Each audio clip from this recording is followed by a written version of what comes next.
Somewhere in your phone, right now, there is a version of your life that looks happier than the one you are living. You have felt the pull of it, the sense that everyone else has cracked a code you keep fumbling. So you chase it. You optimize your mornings, download the meditation app, buy the thing, book the trip, land the promotion, and for about a week the feeling arrives. And then, quietly, it drains away. The finish line slides forward again, and you are left asking the oldest question a human being can ask. Am I actually happy? And if not, why not? And what would it even take? We treat happiness as a mood to be manufactured, a hit of good feeling to be chased and refilled, like a tank that always runs dry. Now imagine someone told you that this entire way of thinking is a mistake, and that a Greek philosopher diagnosed it precisely 2,300 years ago. He set out to answer one question, the biggest question there is. What is the good life for a human being, and how do you actually live it? And his answer cuts straight against everything the modern happiness industry sells you.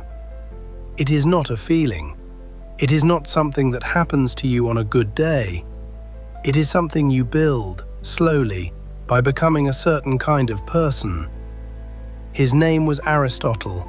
The book is the Nicomachean Ethics, and over the next 20 minutes, I want to show you why the most practical guide to a good life ever written is not a new one.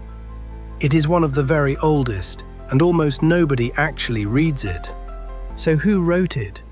And why has it refused to die? Aristotle was born in northern Greece around 384 BCE, the son of a court physician, and as a teenager, he was sent to Athens to study at the Academy of Plato, the most famous school in the ancient world. He stayed for 20 years until Plato died, absorbing everything and then, characteristically, disagreeing with much of it. Where his teacher Plato pointed to a perfect world of abstract forms beyond this one, Aristotle kept his eyes fixed here, on the ground, on animals, on politics, on friendship, on how actual people actually live. He went on to tutor a boy who would become Alexander the Great, and later founded his own school in Athens, the Lyceum, where he taught while walking its covered paths, earning his followers the name Peripatetics, the strollers. The Nicomachean Ethics is not a polished book he sat down to publish.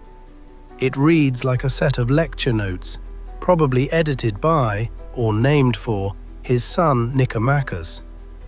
And here is why it survived when so much else was lost.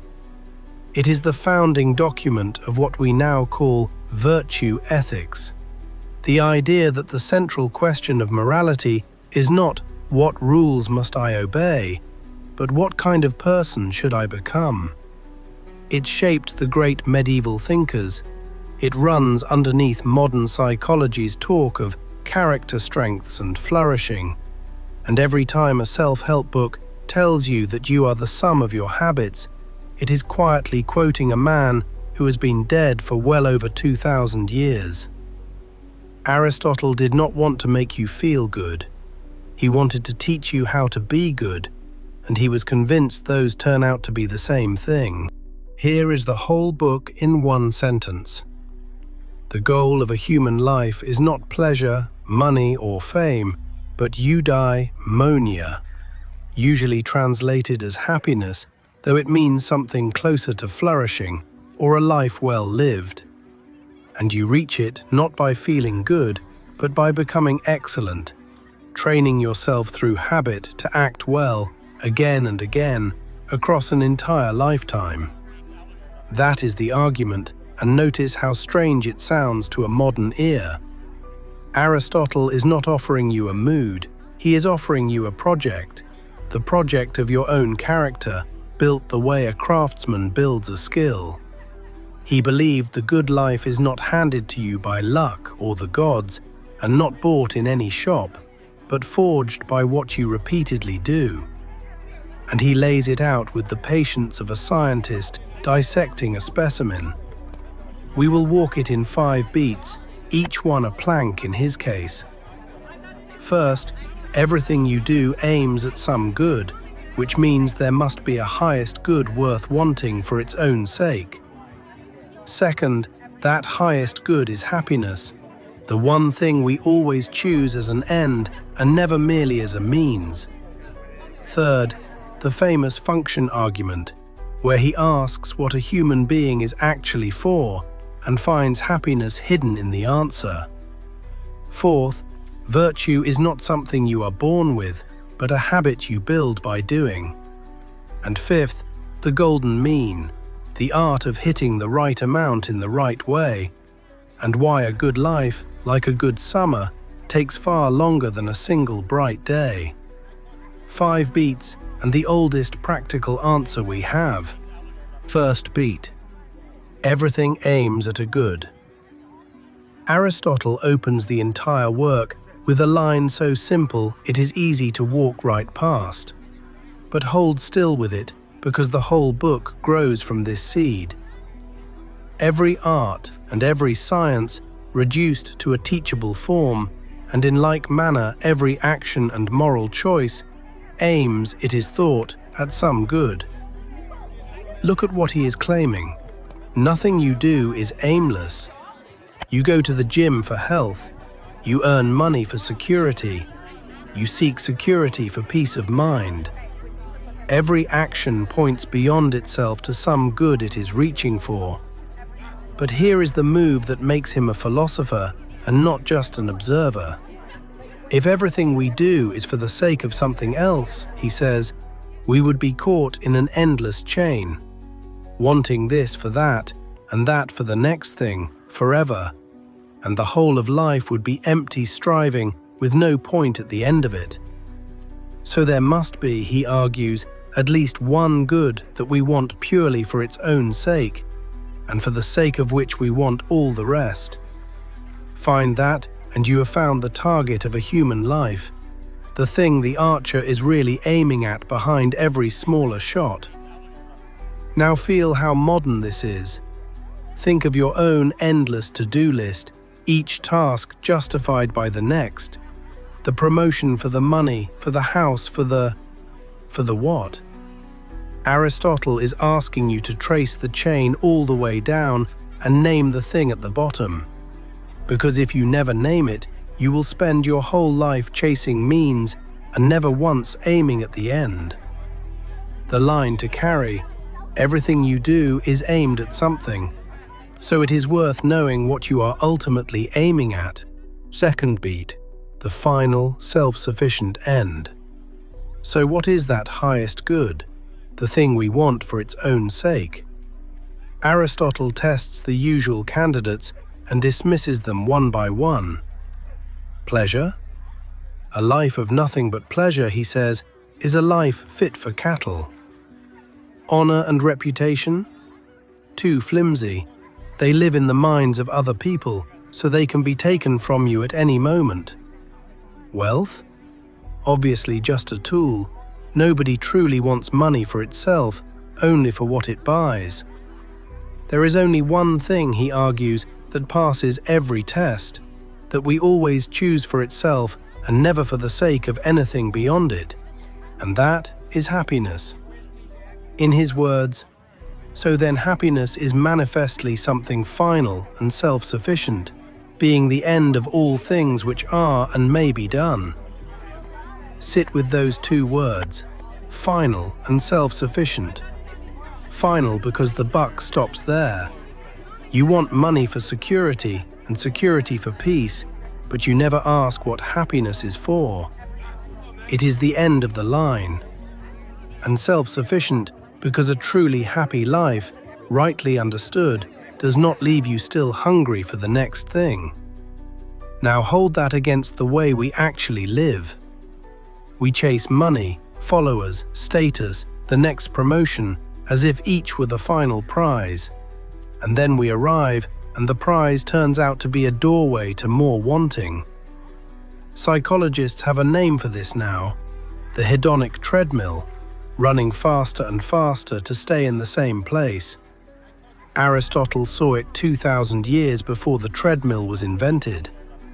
The line to carry. Almost everything you chase is a means to something else, so stop mistaking the means for the end. Third beat, the function of a human being. This is the beating heart of the book, and it is a genuinely surprising piece of reasoning. Ask what a human being is for. Aristotle points out that we already understand goodness this way for everything else. A flute player is a good flute player when she plays well. A knife is a good knife when it cuts. An eye is a good eye when it sees. Each thing has a function, and its goodness lies in performing that function excellently. So he asks, does a human being, as a human being, have a function too? Not as a carpenter or a parent or a citizen, but simply as a human. And his answer is that our defining capacity, the thing no plant and no animal shares, is reason, the power to think, to choose, to act on purpose. Therefore the human good, he concludes, the good of man comes to be a working of the soul in the way of excellence, or, if excellence admits of degrees, in the way of the best and most perfect excellence. Read plainly, a good human life is the activity of a rational soul, performed excellently, and that changes everything. Happiness is not something that happens to you, it is something you do. It is not a warm feeling you wait to receive, but an activity you perform, using your highest capacities, well, on purpose. Think of the last time you were so absorbed in doing something difficult and worthwhile that you forgot to check whether you were happy. That, Aristotle would say, is closer to the real thing than any mood you could chase. The line to carry. Happiness is not a feeling you find, it is an activity you practice. Fourth beat. Virtue is a habit. If happiness is excellent activity, the obvious question is, how do you become the kind of person who acts excellently? And here Aristotle says something that should be printed over the door of every gym, every classroom, and every abandoned New Year's resolution. We are not born good, and we do not become good merely by knowing what good is. We become good by practice. In his words, by doing just actions we come to be just. By doing the actions of self-mastery, we come to be perfected in self-mastery, and by doing brave actions brave. Read that again, because it quietly overturns how most of us think about character. We tend to believe that action flows from identity, that a brave person does brave things because they already are brave. Aristotle flips the arrow. You become brave by doing brave things first, before you feel brave at all. Virtue is not a feeling you are waiting to have. It is a skill you build by repetition, exactly like learning an instrument. Nobody becomes a lyre player by reading about the lyre. You become one by playing, badly at first, until the skill sinks into your hands. Character works the same way.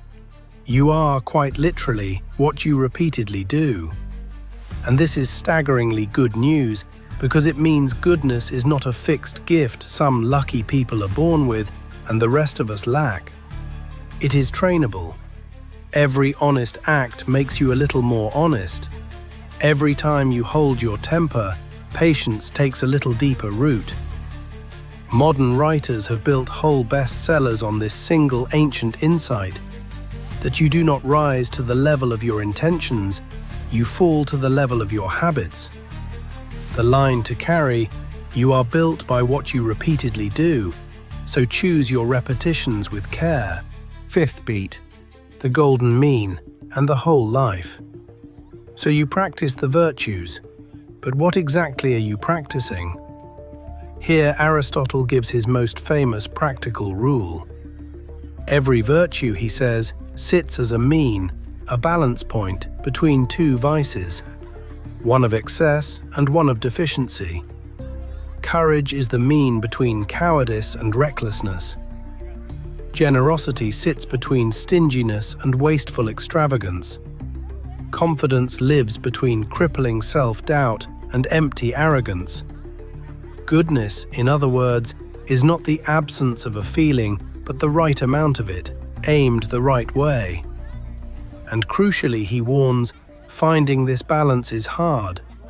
It is not a formula you can follow blindly, but a skill of judgment, knowing the right amount for this person, in this situation, right now. Listen to how he puts it.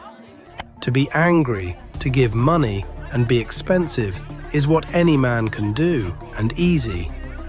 But to do these to the right person, in due proportion, at the right time, with the right object, and in the right manner, this is not.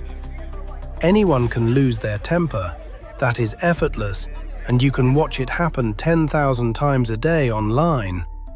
But to be angry at the right person, to the right degree, at the right moment, for the right reason, that is rare and the work of a lifetime. Which brings us to Aristotle's final, humbling point. This is not a project you finish on a weekend retreat. Character is built decade by decade, and a single good day proves nothing. For as it is not one swallow or one fine day that makes a spring, so it is not one day or a short time that makes a man blessed and happy. A good life, like a good season, is measured across its whole length. The line to carry: aim for the right amount, in the right way, and give yourself a whole life to get there. So what does all of it add up to? Pull the 5 beats together and a single patient vision appears. A complete answer to the question you started with this morning, scrolling and wondering why you are not happy yet. Aristotle begins by showing that everything you do aims at some good, so there must be a highest good behind them all. He identifies that good as happiness, the one end you never treat as a means. He asks what a human being is actually for, and finds that our good is the excellent activity of a reasoning soul. So happiness is something you do, not something you feel. He shows that the excellence this requires is not inborn but built, a habit forged by repeated action. And he hands you the working rule: aim for the mean, the right amount in the right way, and keep aiming across an entire life. Notice what has quietly happened. The exhausting modern question, how do I feel happier, faster, has been replaced by a deeper and far more hopeful one. What kind of person am I becoming, and am I acting well today? Aristotle takes happiness out of the realm of luck and mood, where you are its victim, and puts it back into your own hands, where you are its craftsman. That is the strange power of this ancient book. It does not promise you a feeling. It promises you something better and harder, that a good life is not something you are lucky enough to be handed, but something you are skilled enough and patient enough to make. Here is the one thing to carry out of this book and into your week. Stop asking whether you are happy and start asking whether you are acting well. Because if Aristotle is right, the first question is a trap. Happiness is not a thing you can grab at directly. Chase the feeling and it flees. But the second question you can actually answer, today, with your own hands. So pick one virtue, just one. Maybe it is patience, or courage, or generosity, or simply doing your work with care instead of resentment. And then do one small act of it, deliberately, before the day is out. Not because you feel like it, you probably will not, but precisely because you do not, and because Aristotle promises that the feeling follows the action, not the other way around. Say the brave thing in the meeting. Give without being asked. Keep your temper with the person who least deserves your patience. It will feel small and clumsy, like a beginner picking up an instrument, and that is exactly right. That is what the first repetition of a lifelong skill is supposed to feel like. Do it again tomorrow and the day after, and something almost imperceptible begins. The act that took effort starts to become who you are. You do not need more time, more money, or better circumstances to start. You need one good action and then another. That is the whole secret the oldest self-help book on earth has been quietly holding for you. You become good by doing good, starting now, one deliberate repetition at a time. Aristotle spent a lifetime making one steady, radical case that the good life is not a stroke of luck or a passing mood, but a craft. The slow, deliberate shaping of your own character, aimed at the right things, practiced until it becomes second nature. He offered no shortcut and no magic, only a target worth aiming at and the patient work of a lifetime to reach it. 2,300 years later, in an age drowning in advice on how to feel better faster, his ancient answer, become better, slower, turns out to be exactly the medicine we keep forgetting we have. If this walk through the Nicomachean Ethics gave you something worth keeping, subscribe, because this is a finale, and next time we open a brand new season of classics with new worlds, new voices, and new questions to carry. And before you go, tell me in the comments if you swapped the question, "Am I happy?" for Aristotle's question, "Am I acting well?" What is the one habit you would start practicing this week? Pick your one virtue, name it below, and let us begin the next season already becoming something. I read every reply,